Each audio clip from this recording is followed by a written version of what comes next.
এটা মহাবিশ্বে সোনার থেকেও রেয়ার। তোমার হাতে ওটা আমাদের পুরনো চেয়ারে পায়া না? পুরনো হলেও এটা মহাবিশ্বে বিরল। আমাদের বাড়িতে এই কাঠের এরকম আরো 10টা জিনিস আছে, চেয়ার, টেবিল, আরো কত কিছু। আর তুমি বলছো কাঠ রেয়ার? এমন একটা গ্রহ বা উপগ্রহের নাম বলতো যেখানে এই প্রাকৃতিক কাঠ পাওয়া যায়। মঙ্গল, বুধ, টাইটেন, ইউরোপা।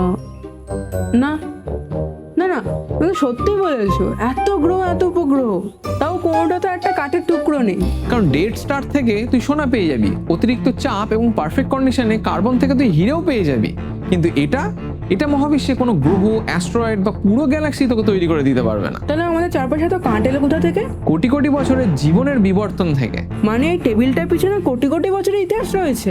হ্যাঁ, আর একটা মজার ব্যাপার কি জানিস, প্রথম দিকে গাছ ছিল খুব ছোট এবং নরম, কিন্তু সূর্যের আলো পাওয়ার জন্য ওদের মধ্যে শুরু হলো হাইটের রেস। মানে গাছেদেরও হাইট নিয়ে কম্পিটিশন ছিল একরকম। আর এই হাইট বাড়ার ইভলিউশনে গাছ তৈরি করলো এমন একটা টিস্যু যার ওয়ালে জমতে শুরু করলো লিগনিন, আর সেটাই গাছকে করে তুললো শক্ত, এবং আমরা পেলাম কাঠ। তার মানে সোনা বানাতে লাইফ লাগে না, কিন্তু একটা কাঠ বানাতে লাগে পুরো একটা প্ল্যানেট, জল, এনার্জি এবং লাইফ।